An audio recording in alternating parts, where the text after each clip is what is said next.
I'm sitting in my really most peaceful place back 100 yards behind the hotel, which is right behind the hotel, the Restaurante Aureli here in El Diamante, Mexico. And I always find it really peaceful when this big horse comes down here to eat. He's grazing on the grass, and there's also a fruit that falls off this tree that he's liking a lot, and I threw him some of those. He's obviously not used to being fed by others because he ignored what I threw to him. But I love having him here. And it's a great background for talking about what it is that makes us feel safe or unsafe in the world. I've made several videos already where I've talked about our own personal responsibility for creating our sense of safety or unsafety in the world. It's a lot about the thoughts we think. If we think scared or hateful or angry, fearful thoughts, then the world starts to look like a dangerous place to us. If we're dangerous for other people, even if we just judge them a lot, that increases our sense that the world is an unsafe place. I was just making a note for a video I put up about my trip into Martinez, which is the closest biggish city.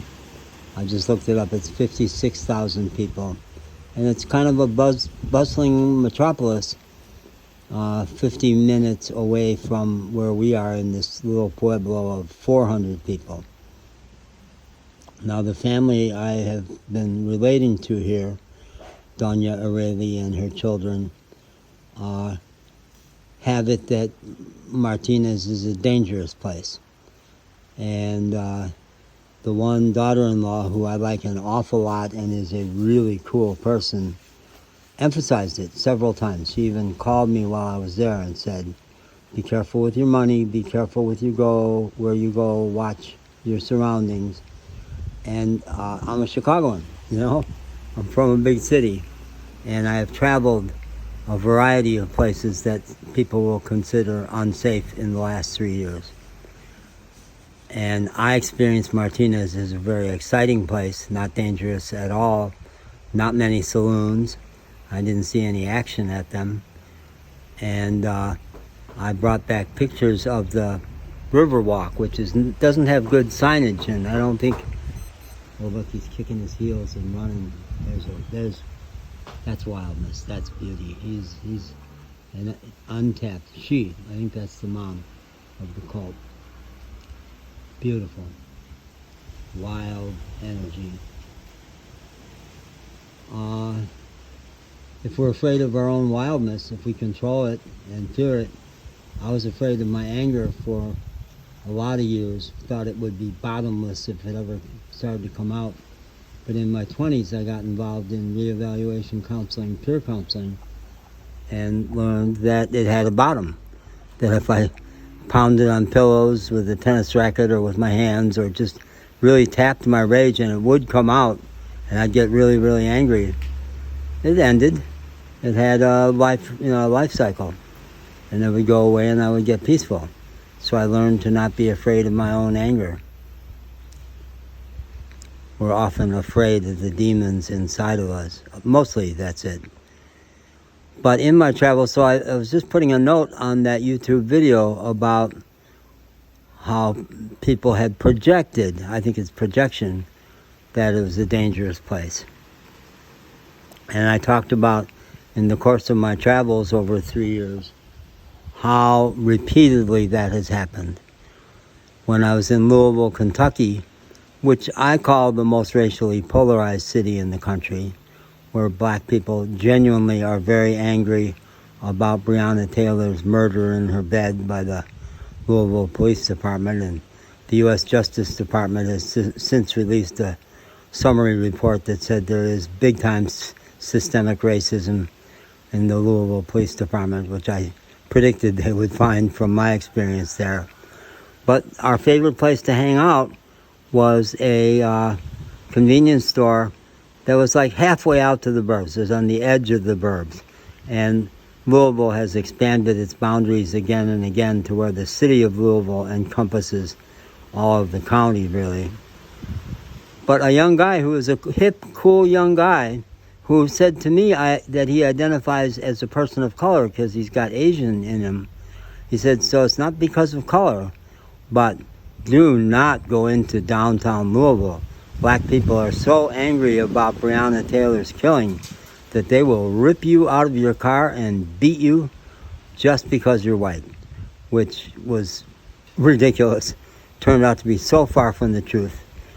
Louisville, when I was there summer of 21, less vibrant than sometimes because of the COVID aftermath, although it was not locked down at that point. And there was activity downtown, some of it quite lovely. Really very safe place to be. When I was heading up to Chicago, everywhere people said, why are you going to Chicago? You get shot. And I overstated the safety of Chicago by saying it's really only if you are imprisoned in a poor black neighborhood and don't have the funds to get out of it that it's dangerous. No, I heard shooting in some relatively nice parts of Chicago and did get decked by a young black man on the edge of the black neighborhood, but in a suburb that's considered safe. And I lived there many years and always felt that it was safe. So that shook me up some. It was basically unprovoked. He had backed up out of a convenience store parking lot, right at me without looking. And as he was getting out of his car, I was screaming, do you see how close you came to hitting me? You didn't even look. And I was angry. It sounded more angry than I just did it. And he took 3 steps towards me and hit me with the side of his hand, obviously a trained fighter, because he sent me flying through the air. That shook me up. Wow, they play by different rules here. They go to physical right away. So I was traumatized by that. But it didn't last. I did my trauma work. I released it. And spent time in all different kinds of neighborhoods in Chicago during the rest of the 6 weeks I was there. When I was headed for New Orleans, several people said, avoid the what do they call it? They call it the ward? I don't know if they use the word ward. The lower 7th ward, precinct, whatever. The historically black, very poor, out of which so many wonderful things have come. An awful lot of the Mardi Gras traditions have come out of the lower 7th ward. A lot of great musicians. My friend, I'm going to block on his name now, Walter Harris, who's now the lead drummer with the Preservation Hall Jazz Band. Famous story of how he grew up poor there and got in trouble with the law and turned his life around in prison and now has a spectacular life. But so many people said, stay away from the lower 7th ward. I never actually made it into the lower 7th ward, I don't believe, but there's a big national historic park downtown New Orleans, and I asked a ranger there my first day in town. I said, I park in a camper van. Are there places like the lower 7th ward that I should avoid? And the white ranger said, don't park where there's nobody else around, period. Nothing about neighborhood, nothing, just don't be alone.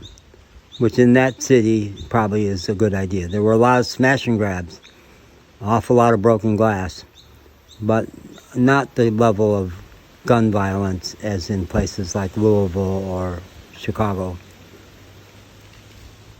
Corpus Christi, our greatest ally there, a guy who really helped us, was a Mormon, spiritual guy. When I parked next to the library, just 5 blocks off the beautiful park hotel strip along the Corpus Christi Bay, he said, don't park there, that's really dangerous. You're just a couple of blocks away from a really bad neighborhood. They routinely come out of there and beat up tourists and take their money. No, I parked there about 15 different nights. It was sweet and peaceful, and other people confirmed for me that it was not dangerous at all where I was. And I went into that really poor neighborhood and experienced it as simply poor. Just poor. The north end of South Padre Island, of all places, people said, don't park there at night. Absurd. Beautiful, safe, sweet place. We're afraid of stuff we don't know.